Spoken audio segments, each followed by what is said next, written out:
Ladies and gentlemen, sometimes in life, what feels like the most painful blow is actually a doorway, a quiet doorway to something deeper, something more real. When your child, the one you carried, nurtured, guided, looks away, turns their back or shuts the door, you feel something tear inside you. Ah, yes, it hurts, it burns. But let me tell you something that may sound harsh at first. This rejection is not a curse, it is a blessing in disguise. You see, most people are not in relationships, they are in transactions. You gave your time, your love, your effort and you expected something in return. A smile, a phone call, respect, recognition, obedience. But when your child does not return what you expected, the deal breaks, and that's when you realize, was it love or was it a contract? This pain, this rejection is a mirror. A mirror to show you where your attachments were binding, not free. A mirror to show you where love became entangled with control, with identity, with ego. The child is not your possession, they are not your extension. They are life itself flowing through you, not from you. And when life flows away, as it must, do you mourn it or do you stand in awe of it? To be rejected by your child is to be invited to let go. Not out of resentment, not out of bitterness, but out of deepest respect for their journey and your own. This is love without ego. This is freedom. Yes, it will ache. The heart may feel empty, but sit with it, stay with it. If you do not run, if you do not numb, if you simply sit with the pain, it will burn away all illusions. What remains is not sorrow, it is silence, not defeat, but dignity. Not loneliness, but a vast indescribable sense of wholeness. The world may say, you have lost your child, but you have found something far greater, yourself. So let your tears fall, but let them water the soil of your soul. From this soil, something beautiful will bloom, not another expectation, but peace. And peace is the greatest blessing of all. Rejection is not the enemy, though it pierces like one. It is not a knife but a mirror, not meant to wound but to reveal. And in that moment when someone turns away, when your child's eyes no longer search for yours, when the room feels heavy with the silence of absence, the mind rushes to defend. You're accused to explain, but if you can just pause, if you can just be still in the discomfort of not being needed, not being welcomed, you will see that it is not they who have rejected you. It is your identity that has cracked open, and in that cracking there is light. Not from outside, but from deep within, because for the first time you are seeing the scaffolding of who you thought you were. The role you believed was eternal, a parent, a guide, the center of their orbit. But rejection has pulled away the curtain, not to punish you, but to show you that you were never the center. You were never meant to be the sun in someone else's sky, you were meant to be light, yes, but not their source, so the pain you feel is not from their absence, but from the collapse of an idea. An identity so tightly held that its release feels like death. Yet what dies is not love, it is attachment wrapped in expectation. And when that melts away, what remains is cleaner, quieter, less desperate, more vast. Because now you're not loving with a need to be seen, you are simply loving. Like a river flows, like a breeze moves through the trees with no need for applause, you see, when we are rejected, the first surge is to strike back. Not always with words, sometimes just in our hearts. A quiet turning away, a silent vow to never care again. But this is using rejection as a weapon. Turning pain into pride and pride into armor and armor into isolation. But the mirror of rejection offers a different choice. It invites us to lean in, not away, to look deeper not into them, but into ourselves. What did I want from this child? What dream did I project onto their freedom? What silent demands was I making behind my words? What image was I hoping they would fulfill? These questions arise not to torment but to teach, because the moment you ask them, something softens, something opens, something long held in your chest finally exhales, and in that exhale, a space is born. A sacred space where love no longer has to be returned to be real, where presence is enough, where you no longer chase their approval like a starving soul, but become a presence so whole that even their absence no longer empties you.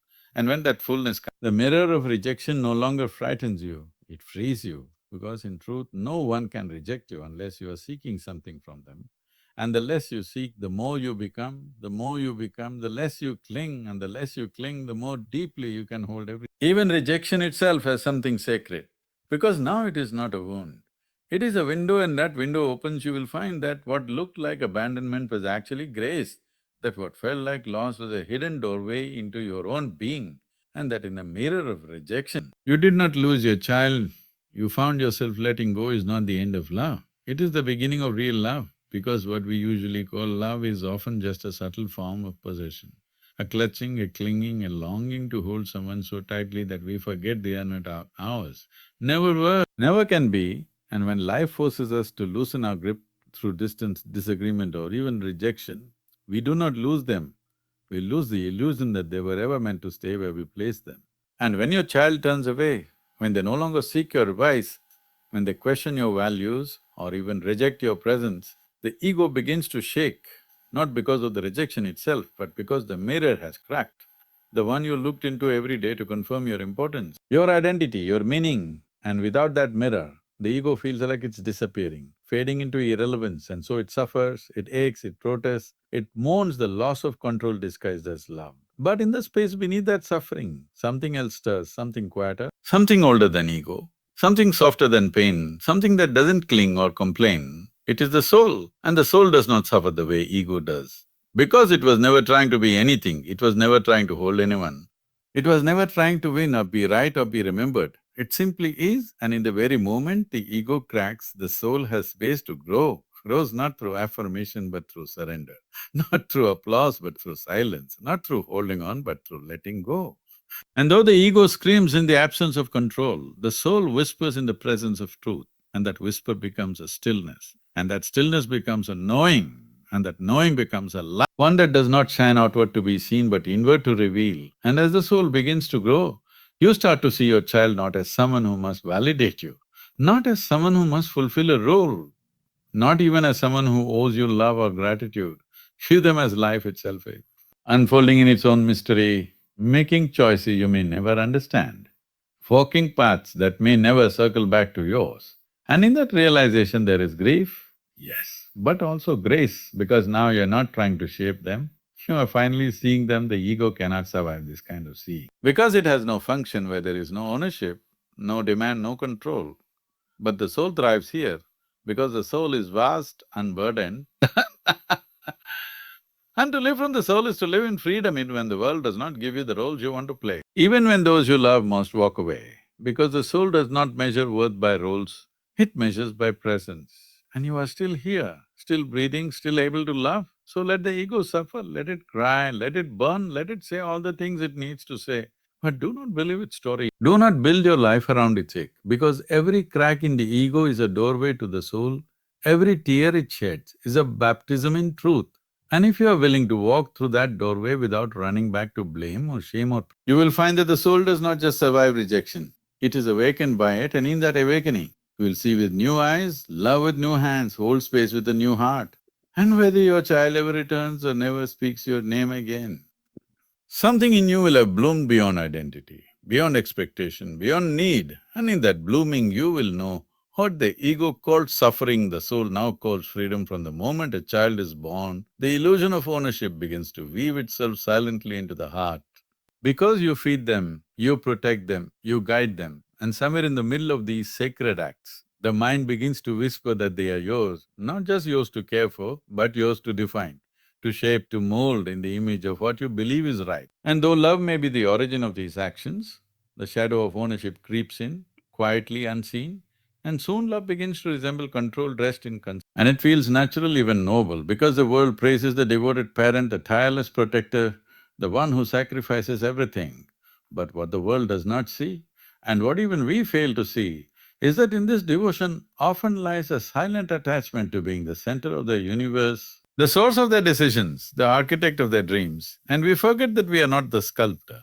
They are not stone, they are not to be carved, they are fire, they are fire, they are breath, they are their own unfolding. But when the day comes, and it always comes, when the child says no or walks away, or chooses a path that reflects none of what you pour into them, the pain that rises is not just from distance, it is from the collapse of the illusion of ownership, because now the mind must confront what the soul already knows, that they were never ours to keep, never ours to control, only ours to witness, to love, and to set free again and again.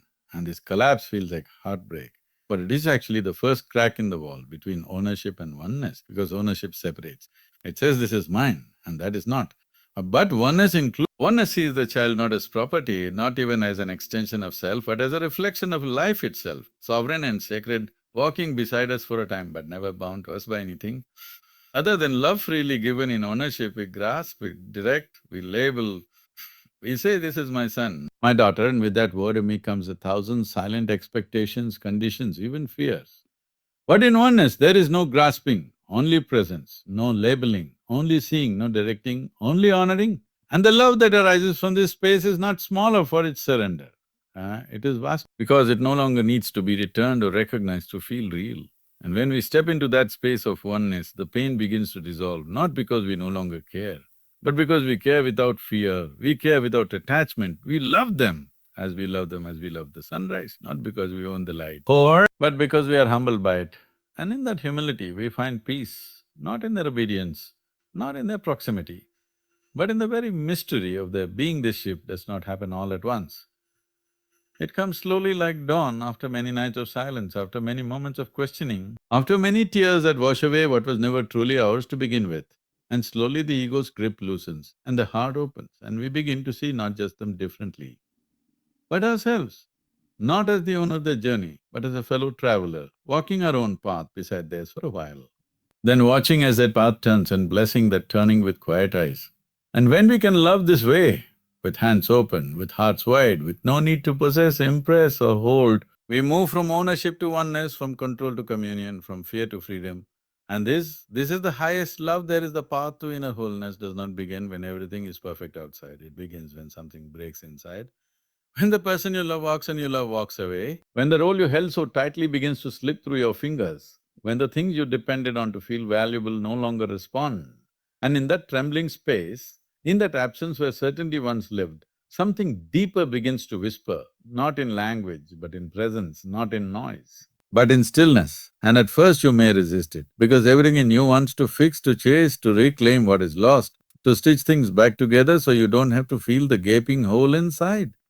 But wholeness is not the absence of pain, it is the inclusion of it. The willingness to sit beside the ache without demanding that it leave, to hold the silence without filling it with distraction, to witness the emptiness without labeling it as failure. Because what we often call brokenness is not the end of our being, it is the end of our illusion, the ending of who we thought we were supposed to be, and the beginning of something untouched by performance, something vast and quiet and real. And to walk this path means you stop measuring your worth by the reactions of others, by the closeness or distance of those you love, by whether they return your call or remember your birthday, and instead begin to feel the steady pulse of your own breath, the rhythm of your own being. The simple aliveness that needs no applause. And yes, there will be loneliness, because for so long you were trained to find your reflection in other people's eyes, to gather pieces of yourself from their words, their smile, their acceptance. But when you turn inward, when you gather all the scattered fragments of your identity and sit with them in silence, something remarkable begins to happen.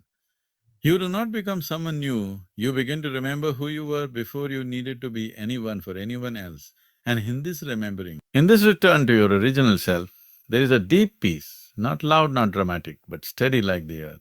A kind of fullness that has nothing to do with relationships or roles or recognition, and everything to do with presence, with clarity, Arthur, with the knowing that you are already whole, not because others validate you, but because nothing real was ever missing, it was only hidden beneath the noise of needing to be loved. This is the path to inner wholeness. Not the path of becoming more, but of shedding, of softening, of standing in the truth of who you are without trying to perform it, without trying to convince anyone of it. And slowly, gently, the need to be understood begins to fall away, and in its place comes a quiet joy, a kind of freedom that comes not from having what you want, but from wanting less and being more. And you begin to see even rejection differently, not as a punishment, but as a redirection, a sacred intervention that pulls you away from where you do not belong, so that you might return to where you always were. And those who walk away from you no longer leave you empty, they leave you open, and that openness becomes your strength, not your weakness. Because now you are no longer looking for someone to complete you, you are already whole, and in this wholeness, love still flows differently. Not from lack, not from longing, not from fear, but from abundance, from stillness, from freedom. And whether your child returns or does not, whether the apology comes or remains unspoken, whether the ending mends or stays fractured, you remain rooted not in the past, not in the story, but in the unshakable truth that you are here and you are whole, and that is enough.